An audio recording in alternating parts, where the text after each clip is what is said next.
Surgero, your surgery hero. Hi, my name is Liz, I'm from England.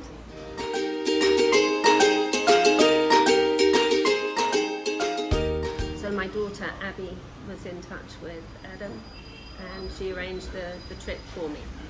It was good. There was a language barrier with nurses, so they didn't speak very much English, but got by, so that was fine.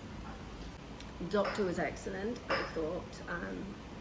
He was good, friendly, spoke English, explained everything. The nurse is lovely. She was great. The massages hurt, but they were good. Obviously they had to hurt, but massaging over bruising is never going to be a good experience.